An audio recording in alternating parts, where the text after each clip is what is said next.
Let's do it. So let's do it, he says. It's boxing chat number 12 with myself and Dan during this extraordinary time on Earth, the coronavirus, the COVID-19 pandemic, still sweeping the world, still I've seen comments from you in America about people wearing their masks and all that kind of thing. We won't go into it in detail, but God knows why people can't be sensible. Follow your own guidelines, not the government guidelines, in my view. And we know because they're selfish. They're selfish, and they think, well, I don't need to wear a mask because I'm okay. What they don't understand is the purpose to wear the mask is you may be asymptomatic. You may then spread it to somebody else who would be sick. And more importantly, if it's an older person or somebody with a health issue, you may get them sick. And it could be, your mother, your father, your brother, your cousin, your grandparents, whatever. And they just don't want to do it. And the worst part about it, this is a boxing conversation, so we'll get off the politics. But what makes me more angry about it is they've made the decision that if you wear a mask or you don't wear a mask, that it's somehow a political statement. That in this country anyway, if you are some way a liberal or you're on the Joe Biden team or you don't like Trump or whatever, that you'll wear a mask, and it's the opposite that you will wear a mask rather, and that if you are a Republican or you're a supporter of the president or whatever, that gives you the right to not wear a mask. And in my view, this is not a political conversation. This is science. This is common sense. Wear a mask, socially distance, and wash your hands, and at least it will make things better and not exacerbate an already terrible situation where, at least in this country, we have over 2.5 million people who've tested positive and pushing 130,000 fatalities. And that to me is serious. Well, people say, well, it's like a heart attack, or it's like this, or it's like that. Well, yeah, those things that you're mentioning that may kill more people in the course of a calendar year are not contagious. You can't pass a heart attack to somebody. You don't pass an auto accident to somebody. This is something that you could be asymptomatic and get somebody else sick in a large group of people. So put your mask on. What's the big deal? So Dan's on his soapbox. Let's get to boxing. That's my political statement. Well, the only thing caveat I say in all of that is, what do you do if you're single? That's all. I'm just leaving it out there. Well, I'm just leaving it out there, Do you have to have them tested? I've been tested. I'm negative. To all the ladies out there who watch this, I have been tested, blood and swab, and I'm negative. I've not associated with anyone. I've not kissed no one in the last 4 months. And I want to, all the ladies out, no, Dan, don't you try. All the ladies out there, I'm negative, just so you know. But I will wear a mask on the first date, always, and gloves. Very good, okay. But no, I take all your points, and they are well made. And it goes for the same here. Listen, let me have my little say. People swarmed to the beaches in England on Thursday and Friday because we had the hottest 2 days of the year, Dan. I went down to one of the beaches and cycled my bike. Didn't go on the beach, but it was extraordinarily busy down in the east coast of England. Unbelievable. And people do need to be careful and sensible. And also, people are letting rip because they've been locked down for so long as well. And they just need to do it calmly. No more from you. Let's talk about a really big thing in boxing that's happened literally a couple of hours ago. Jarrell Miller, 3 positive tests last year for steroids, EPO, I've forgotten all 3 of them. GW, well, the thing it was GW 1516. 1516. And EPO. It was 3 substances in 4 tests. And obviously, as you know, and I know, and everybody knows, it cost him the opportunity to challenge Anthony Joshua for his heavyweight titles in June of last year at Madison Square Garden. Famously, Andy Ruiz took his place and scored the big upset. Yeah. Cost him $7 million, so it's unthinkable to even be cheating. Now we hear reportedly an alleged test ahead of his July the 9th comeback under a Nevada State Athletic Commission license within Bob Arum's Top Rank. I got a comment from Top Rank a little while ago for my Telegraph story just under half an hour ago, and the spokesman said, we are fully aware that of what Jarrell Miller's situation, he will be placed on temporary suspension with Nevada State Athletic Commission on Monday while this is investigated. But he is out. It's Jerry Forrest he was fighting, wasn't it? He was supposed to fight in the Top Rank ESPN main event on July 9th at the MGM Grand, where they're doing the bubble. Yeah. With no spectators inside the conference center's ballroom. It's not alleged. Top Rank, his promoter, acknowledges the positive test. I spoke to the spokesman, Evan Korn. I spoke to Carl Moretti, who's the vice president of the company, who said yes. I spoke to Lou DiBella, who is the promoter for Jerry Forrest. Who's fuming, who's absolutely fuming, isn't he? He was fuming. He was informed of the test earlier on Saturday as well. And, what makes it unfortunate is that that Jarrell Miller, who was never really ever suspended for his actions last year. Now, he didn't fight for about, since the Bogdan Dinu fight, which I guess was like November of the previous year. But he never took an actual punishment. Now, the WBA suspended him for 6 months in a suspension that was absolutely toothless, because all that meant was he couldn't box for a WBA belt or some kind of regional title. And furthermore, a 6-month suspension in boxing is irrelevant when you're only fighting once or twice a year anyway. So it wasn't even like that would cause him to miss another fight. But no commission ever took it upon themselves, or the ABC, the Association of Boxing Commissioners, or anybody put forth the effort to suspend him. Now, they'll make the argument, well, we can't suspend him if he doesn't have a license, but they didn't have to give him a license in Nevada for this fight that was coming up in July. He never really paid the price, other than obviously losing out on the payday for the Anthony Joshua fight. And by the way, I think it turned out it would have been more than $7 million. He was due like over $4 for the fight itself.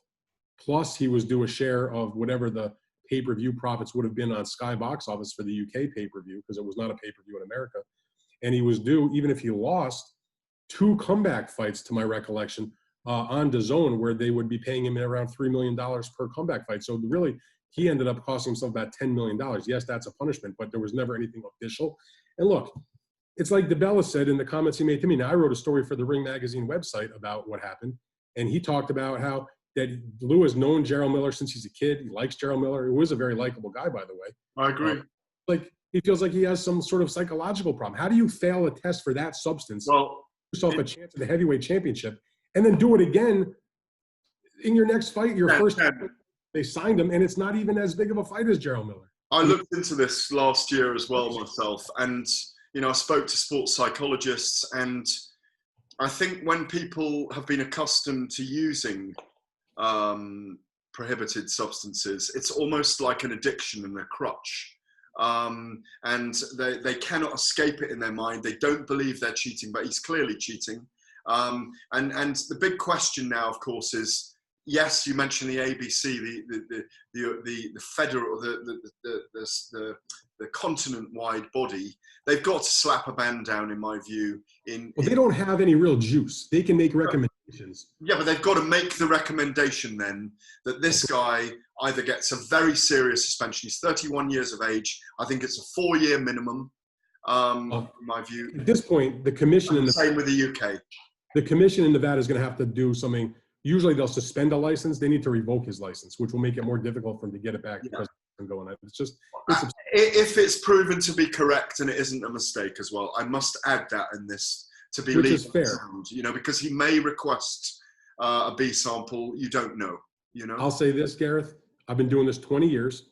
I've written, who knows how many gazillion stories about positive drug tests. I can't think of a single example. Maybe it exists, but I can't think of a single example where a VADA test came back positive and that the B sample did not reflect the exact same result. Yeah. Okay. Is it possible? Yeah, it's like theoretical, but I would guarantee you that when they test the B sample, whatever they found in the A sample will be present in the B sample as well. That's just, this was one of those deals where Nevada was aware of his past history. And so when they gave him the license, they ordered what they call in Nevada enhanced testing. And when they do that, that means additional testing, and they ask VADA to be the agency that conducts it. So it wasn't like he signed up for VADA testing, but they asked VADA to do it, and they're the ones that conducted the test, and they're the gold standard in boxing. It's foolish in the extreme when you think that this was a guy that could have secured his future, his legacy, with maybe 2 fights and 3 fights in the heavyweight division. Extraordinary wealth available to him. He's done his time as a boxer.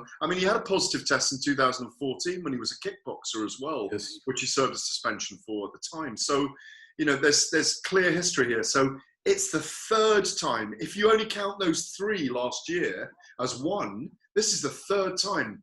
And they're not going to, no one in the boxing world is going to look kindly on him. When he walks to the ring, he's going to be called a cheat. And as we both know, this isn't tiddlywinks or a tickling competition at heavyweight with 19 stone men, 20 stone men, which is what he is. It's very dangerous. It's very dangerous for the opponents, and it gives him an advantage that he should not have when he's fighting another man.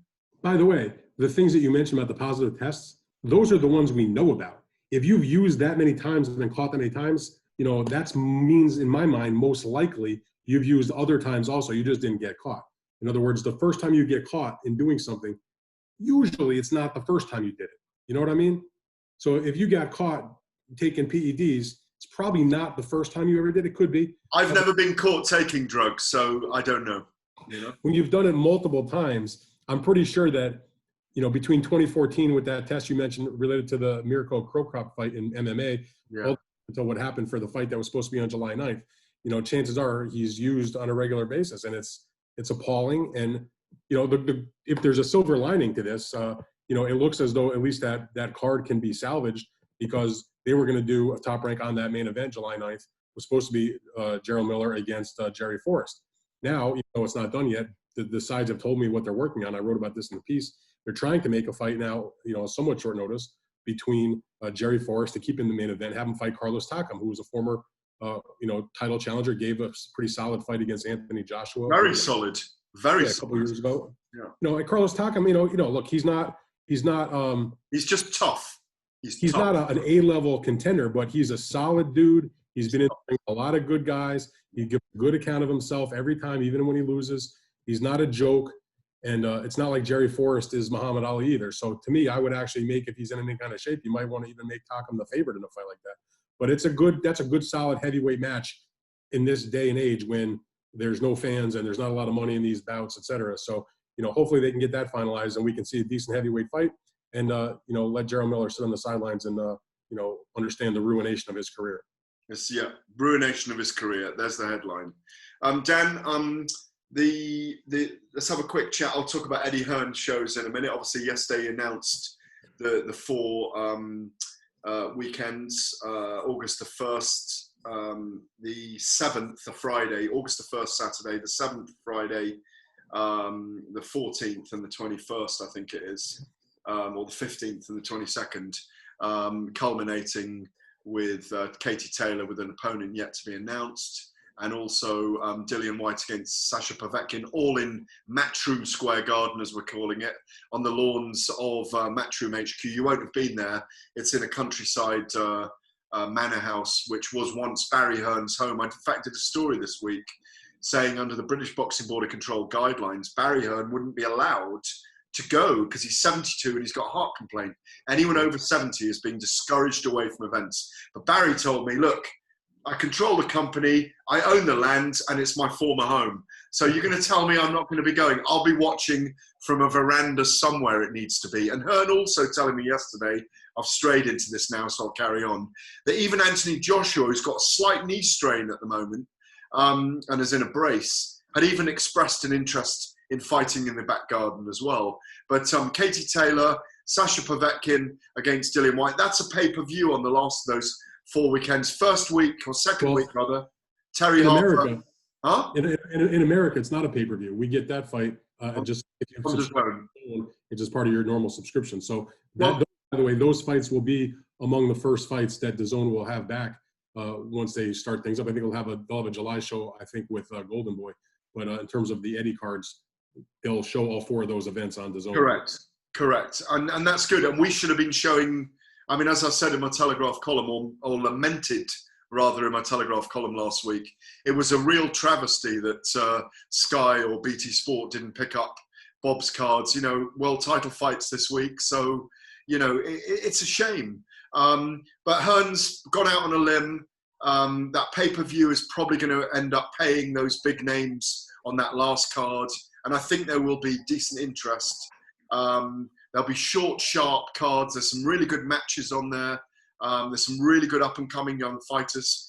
And people will enjoy Terry Harper against Natasha Jonas for the women's WBC. I think it's the IBO as well now. I don't particularly recognise the IBO, but the WBC women's super featherweight title, because it's bestowed on people, isn't it? And it ain't the ring belt. So it's going to be a good month of fights. You know, Frank Warren returns on July the 10th and the 17th, both Fridays. Brad Foster defending his title, but that'll be on BT Sport, Friday night fights. So we're starting to move again. You know, They're just not the biggest fights out there, understandably. I mean, Dillian White against Povetkin, I guess, is a pretty, no, that's a very significant fight in the heavyweight I'm division. hopeful that, I know that you said that Katie Taylor's opponent for her undisputed women's lightweight title is not determined yet, and that's because there's been an issue between the Katie Taylor side and the side for Amanda Serrano. Correct.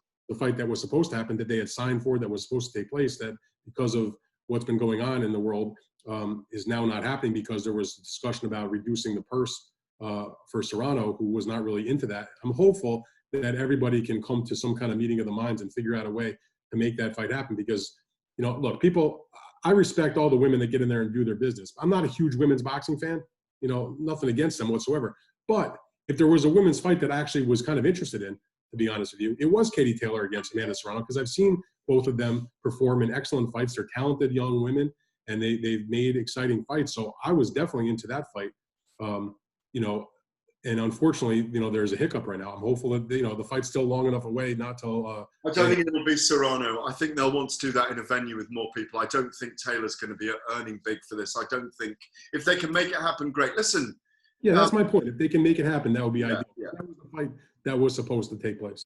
Yeah, and listen, there's also Cecilia Breakus out there that we want to see as well. And obviously, Hearn's got a part promotional deal with her team now as well. So, look, Terry Harper and Natasha Jonas, who are two fighters you won't know that well. That'll be a decent scrap. That'll be a decent scrap. I know you know of them, but I know both women pretty well. And they're both very hardened individuals, if not the most experienced fighters in the world. They've got a 12 and a 10 fight record, the pair of them. But I know Natasha all the way back to 2007 when she was trying to qualify for the London 2012 Olympics. And she did well in that, of course, and fought Katie Taylor in the semi-finals on one of the loudest nights you've ever witnessed in a boxing, with 10,000 people in there.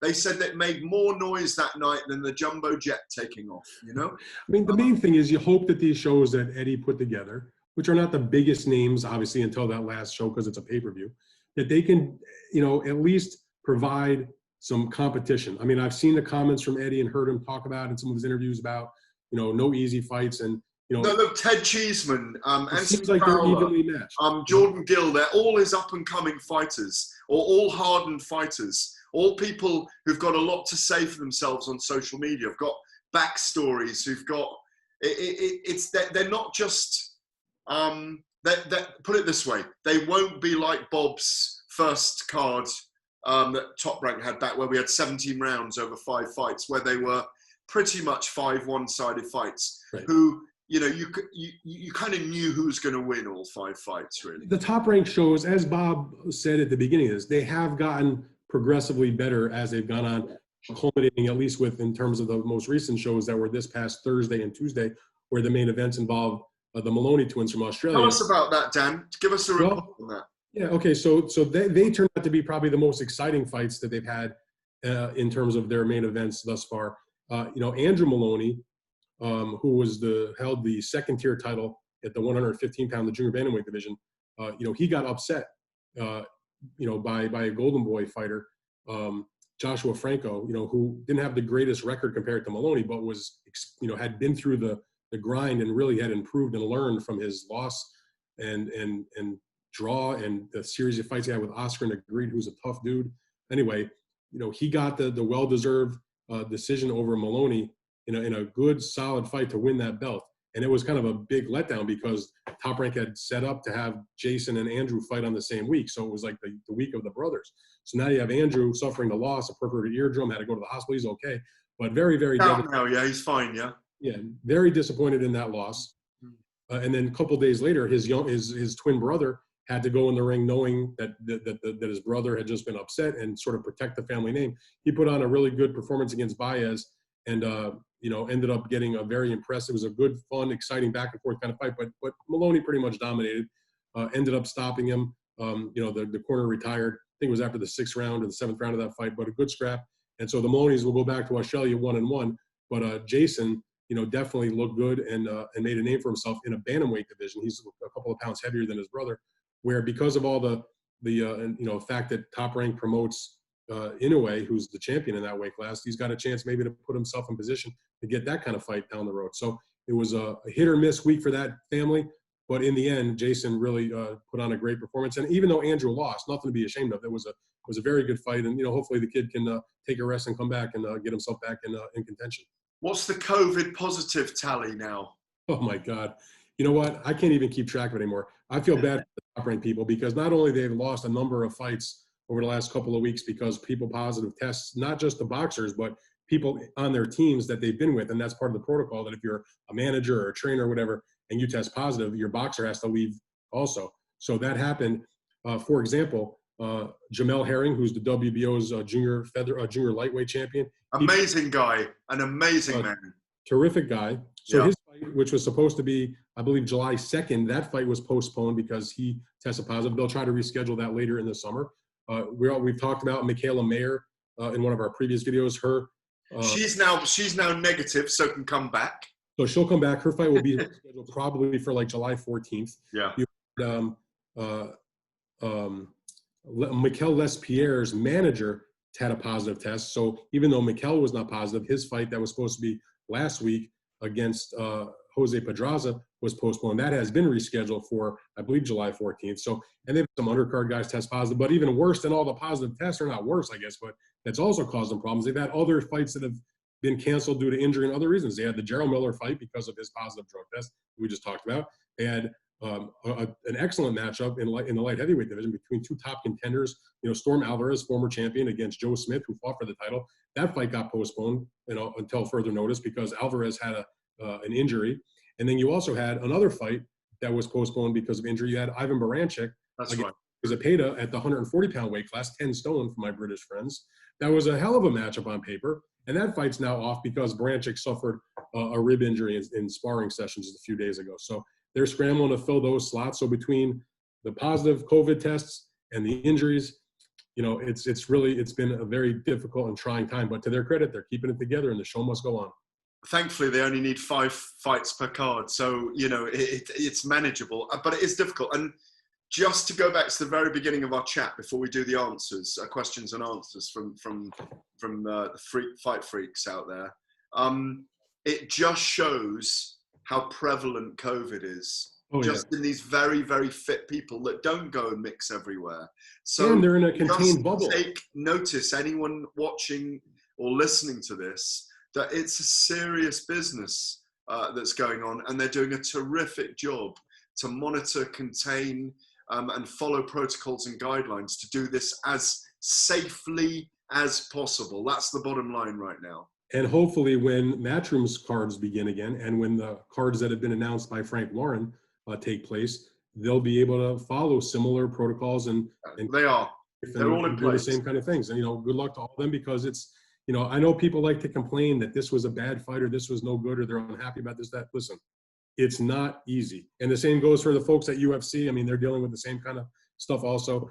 So I definitely give credit to all the people in combat sports, whether it's MMA, boxing, in this country, in the UK, wherever they may be putting them on. They put on some shows in Mexico. Zanfer Promotions, which works closely with Top Rank, they've had a couple of they have a Saturday card last week with Emmanuel Navarrete. They have another Saturday card tonight from Mexico with Miguel Burchelt that'll be airing as part of the ESPN series, and they're doing their business as far as making sure that they clean the ring after every fight and doing all kinds of testing and wearing the masks and everything. So it's not easy, but they're bringing the sport back, and hopefully this too shall pass, and by the time that the year is over, we'll have some even bigger fights to look forward to.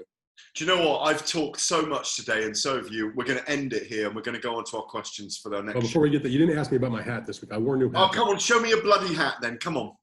Hey, De La Hoya, Night of Champions versus Campas. Come on. A long time ago. Give us a 60. Dan, you got 60 seconds. We're counting down now. What happened? Oh, Oscar De La Hoya beat the shit out of him as expected. They stopped the fight in the 7th round. I think it was the 7th round. And what I remember specifically was they stopped it just after it met the over prop from the casino. And so even though nothing was happening, there was no knockdown. The referee stopped it because he was taking punishment. The whole crowd went crazy because I think they all had bet the over. Dan, I'll catch you next time, and we'll do our fans' questions and answers next time. Yes, sir. Nice change of hat. Nice change of scene. I like the black look. I'll see you next time. All right, buddy.